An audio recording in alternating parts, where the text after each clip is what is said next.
Hello my dear students, welcome to all of you students, class 9th students in today's class.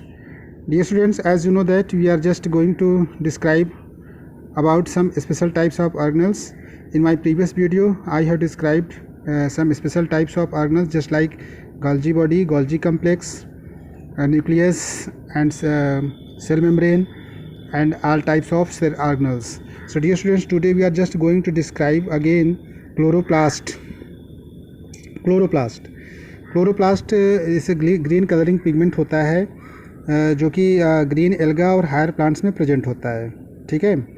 Okay students, they have green pigments, जिसमें green pigment होता है जिसे chlorophyll कहा जाता है. They are involved in the photosynthesis of food. As you know the importance of chlorophyll in photosynthesis reaction. So photosynthesis reaction is possible due to the presence of chlorophyll, a green coloring pigment. So chloroplast are the kitchens of the cells. इसीलिए chloroplast को kitchen of the cells कहा जाता है, kitchen of the cells. तो each chloroplast is bound by unit membranes like the mitochondria. जैसे mitochondria में देखा था कि जो क्रिस्टा होता था उसमें फोल्ड लाइक स्ट्रक्चर होता था माइट्रोकॉन्ड्रिया में, इसमें भी वैसा ही है. Is bound by the 2 unit membranes. इसमें भी 2 यूनिट मेम्ब्रेन है, एक इनर एक outer. Just you are looking here, inner membrane और आउटर मेम्ब्रेन. इनर मेम्ब्रेन और outer membrane you can see here. It shows the 2 distinct region. इसमें 2 distinct region आपको दिखेंगे. एक grana are the stacks of membranes bound flattened discoid sacs called thylakoids. Thylakoids आपको दिखेगा इसमें, containing the molecules of the chlorophyll. इसमें chlorophyll के molecules होते हैं थैलाकॉइड्स में. They are the main function unit of the chloroplast. ये chloroplast का मेन फंक्शनल यूनिट होता है. दूसरा होता है आपका stroma. Stroma is the homogeneous matrix in which the grana are embedded. Grana कहाँ पे इम्बेडेड होते हैं, कहाँ पे धंसे होते हैं, कहाँ फंसे होते हैं, ये स्ट्रोमा में होते हैं. जैसे आपने देखा हो कि वाटरमेलन में जो सीड्स एम्बेडेड होते हैं, धंसे होते हैं, उसी तरह ये जो ग्रेना होता है ये हमारा एम्बेडेड होता है इन द स्ट्रोमा, क्योंकि stroma is the homogeneous matrix in which the grana are embedded. तो स्ट्रोमा कंटेन्स वैरायटी ऑफ, अब स्ट्रोमा में क्या होता है, variety of photosynthetic enzymes, starch, grains, DNA and ribosomes, इसमें सब प्रेजेंट होते हैं. तो इसमें एंजाइम्स भी होता है. एंजाइम्स आपको पता ही है कि प्रोटीन्स आर एंजाइम्स. स्टार्च भी होते हैं इसमें, grains, DNA and ribosomes. So dear students, as you are looking here the coin shaped, ये as you are looking here granum. ठीक है, ये प्लूरल सिंगुलर का मैटर है, ग्रेना सिंगुलर है, प्लूरल ग्रेनम है. Stack of thylakoids. Granum is the plural. Stack of thylakoids ये आपके देखने को मिलता है. तो ग्रेनम क्या है, ग्रेनम को जान लेते हैं. The term granum refers to a stack of coin shaped thylakoids. Coin shaped आपको यहाँ पे दिख रहा है, देखिए, just we are looking here coin shaped.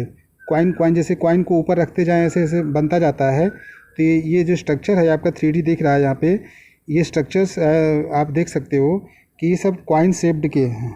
ठीक है, जिसको थैलाकॉइड्स कहते हैं. ये जो क्वाइन शेप के आपके रखे हुए हैं देख रहे हो ये स्ट्रक्चर्स, वन ऐसे ये. तो granum terms refers to a stack of coin shaped thylakoids in the chloroplast of the plant sales.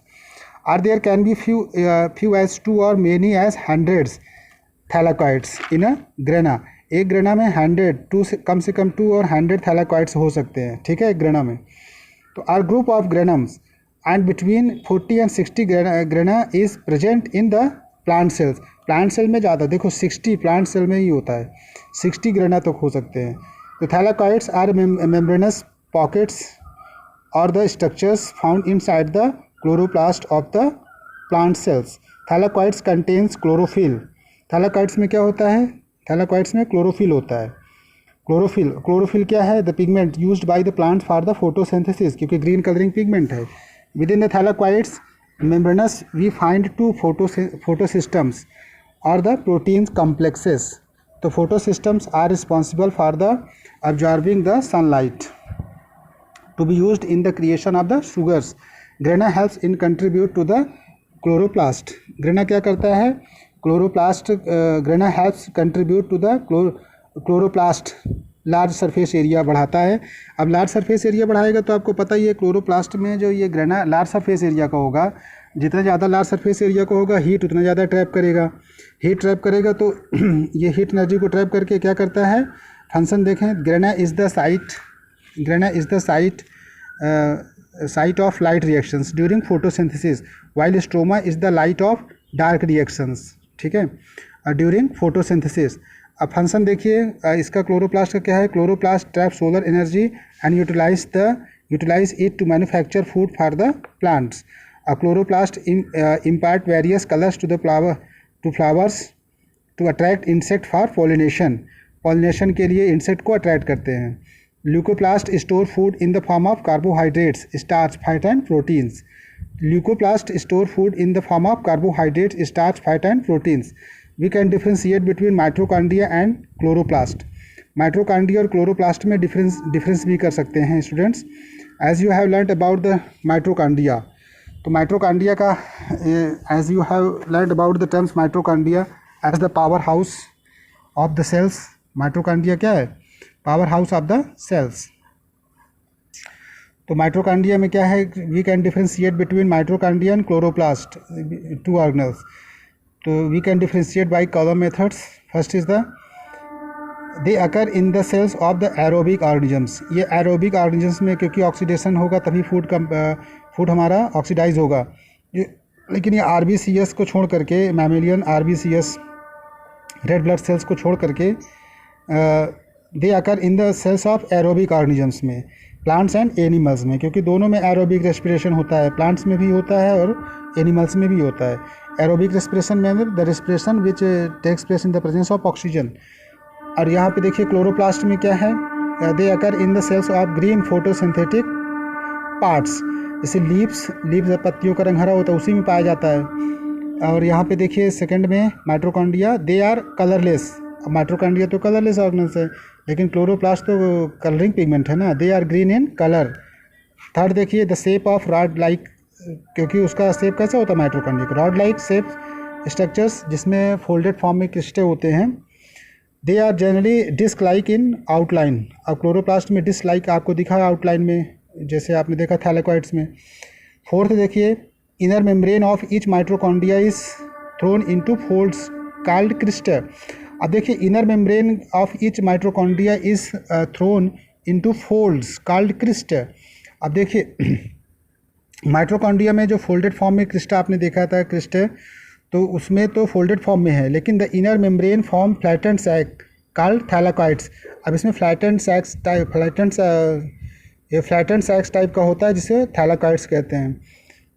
They liberate energy. Mitochondria में क्या होगा, एटीपी पे एनर्जी रिलीज होगी, लेकिन they trap solar energy and convert into chemical energy.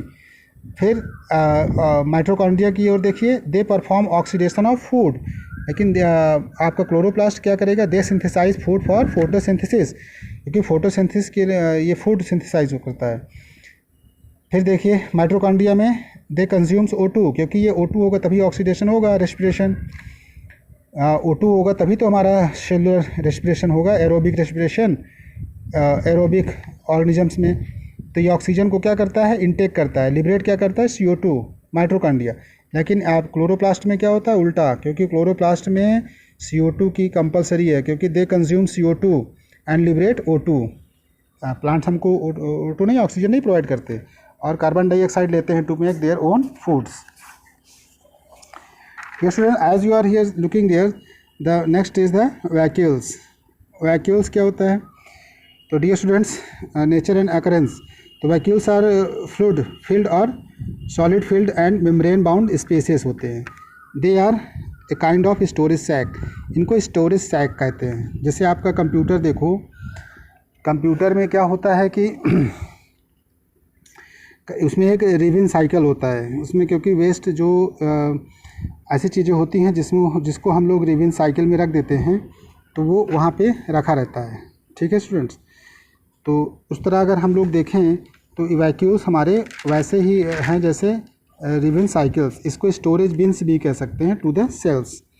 तो vacuoles are storage bubbles find in the cells. They are found in both animals and plant cells. ये दोनों में होते हैं, एनिमल सेल और प्लांट सेल दोनों में होते हैं, but are much larger in plant cells. Plant cells में बड़े होते हैं। In plant cell vacuoles are large, distinct and permanent. In mature plant cells cells. The vacuoles occupies almost the entire 90% volume of the cells. अब देखिए mature plant में 90% volume of the cells occupy करते हैं ये vacuoles. Because of the central position of vacuoles are the nucleus and other cell organs plant are push near the boundary walls. The vacuole is bounded by membrane called tonoplast. The vacuole is filled with the cell sap, is a watery solution rich in sugars. देखो sugars, amino acids, proteins, minerals and metabolic waste such as the anthocyanins, alkaloids. Function क्या है? Vacuoles helps to maintain the osmotic pressure in a cell. Regulations, they store toxic metabolic byproducts or end products of plant cells. They provide turgidity and rigidity to the plant cells. ये plant cell को rigidity provide करते हैं, turgidity, so that plants may be rigid. अगर structure की बात करें तो structure of vacuoles is fairly simple. There is a membrane that surrounds a mass of fluids. In that fluids are nutrients or waste products. Plants may also use vacuoles to store waters. Plants जो होते हैं waters को store करने के लिए vacuoles का use करते हैं. तो those teeny water bags helps to support the plants. They are closely related to the objects called vesicles that are found throughout the cells. Next is a peroxisomes. Peroxisomes ये क्या होता है कि peroxisomes micro body है, ठीक है, क्योंकि इनका डायमीटर आप देख सकते हो 0.3 से 1.5 मिलीमीटर इन डायमीटर्स. तो peroxisome is a membrane bound organelles. ये भी membrane bound organelles हैं, formally known as the micro body, क्योंकि माइक्रो बॉडी इनके डायमीटर के रेंज में देख सकते हैं ये माइक्रो बॉडी है. Known as the micro body found in the cytoplasm of virtually all the eukaryotic cells. They are bound in single membrane. ये सिंगल मेम्ब्रेन से बाउंड होते हैं. पेरोक्सिसोम्स आर मोस्टली कहाँ पे होते हैं? देखिए किडनी और लीवर सेल्स में होते हैं. तो आपको पता ही है कि liver plays very important role in our digestive system. तो लीवर कभी कभी क्या होता है कि खाते समय खाने में हम लोग के कुछ पास टॉक्सिक मटेरियल एंट्री कर लेते हैं बॉडी में, ठीक है. तो टॉक्सिक मटेरियल को डिटॉक्सीफाई करने का तुरंत काम कौन करता है? That is the peroxisomes.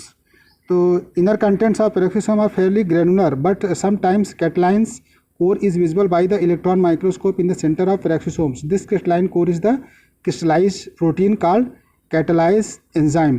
Catalase enzyme देखो क्या है? Catalase is a common enzyme found in nearly all living organisms. Exposed to oxygens, it is catalyzes the decomposition of hydrogen peroxides to water and oxygens. It is very important enzyme in protecting the cell from oxidative damage by reactive oxygen species. ये cell के damage होने से बचाता है, क्योंकि कभी कभी hydrogen पेरोक्साइड्स जो जनरेट कर लेता है दैट इज़ द टॉक्सिक, तो उसको बाहर एलिमिनेट करने का काम करता है. तो फंक्शन क्या है? देखिए peroxisomes are specialized for carrying out some oxidative reactions such as detoxification और removal of toxic substance from the cells. तो लीवर सेल्स में जब जैसे टॉक्सिक कोई एंट्री कर ले unwanted substance that is harmful for you, that is toxic in nature, तो उसको तुरंत डिटॉक्सीफाई करके बाहर कर देता है. डिटॉक्सिफिकेशन का काम करता है, रिमूवल काम करते हैं. Catalase enzymes of peroxisomes catalyse the decomposition of hydrogen peroxide. Hydrogen peroxide को डिकम्पोज करता है to waters and oxygens. Hence the nature peroxisomes hydrogen peroxide is a byproduct of certain cells oxidation and is also very toxic. Hydrogen peroxide जो होता है toxic होता है, so it must be eliminated immediately, इसलिए इसको तुरंत बाहर कर देना चाहिए. तो dear students, here is a important terms, there is a difference between plants and animal cells. अगर हम बात करें प्लांट सेल और एनिमल सेल के बारे में तो इसको डिफरेंस करने, ये क्वेश्चन ज़्यादा इंपॉर्टेंट है, ज़्यादा पूछा जाता है many times of during the examination. Animal cell और प्लांट सेल के बीच अगर हम डिफ्रेंशिएट करें तो dear students you can find many differences between plant cell और एनिमल सेल्स. तो वन बाय वन डिस्कस करते हैं. एनिमल सेल में क्या है? देखिए animal cell are generally small in size. Size की बात करें तो एनिमल साइज थोड़ा छोटी होती है in comparison to plant cell. तो plant cells are larger than animal cells. Cell wall देखो, सेल वाल इसमें एब्सेंट होगा, लेकिन प्लांट सेल्स में the plasma membrane of plant cell is surrounded by a rigid cell wall of cellulose. Cellulose की बनी हुई rigid cell वाल होती है किसमें? प्लांट सेल में. देखिए आप एनिमल सेल में होता है एक्सेप्ट द प्रोटोजोआंस यूग्लिना और animal cells possess plastids. Protozoans और यूग्लिना को छोड़ करके no animal cell possess plastids. Animal cell में प्लास्टिड नहीं होता है यूग्लिना और प्रोटोजोआ को छोड़ के। लेकिन यहाँ पे देखिए प्लांट सेल्स में plastids are presents. Majority green plants contain plastids. Vacuoles in animal cells are many smalls. बहुत सारे होंगे लेकिन छोटे होंगे और टेम्परेरी भी हैं। लेकिन most mature plants cells have a permanent and large central SAP vacuoles. Vacuoles ज़्यादा बड़ा किस में होता है? प्लांट सेल्स में। Animal cells have a single highly complex and prominent Golgi apparatus. इसमें एक कम्प्लेक्स एंड प्रोमिनेंट बहुत ही प्रभावी गोल्जी ऑपरेटस है। लेकिन इसमें क्या होता है? Plant cells have many simple units of Golgi apparatus called dictyosomes. Animal cells have centrosomes and centrioles. लेकिन plant cells lack centrosomes and centrioles. So dear students, we have discussed about many types of cell organelles in today's. So dear students, with the discussion of differences between plants and animal cells, and we have discussed about all types of cell organelles. So dear students, prepare your copy work properly, whatever is sent by my sites. So dear students, thanks for watching this video. Thanks students.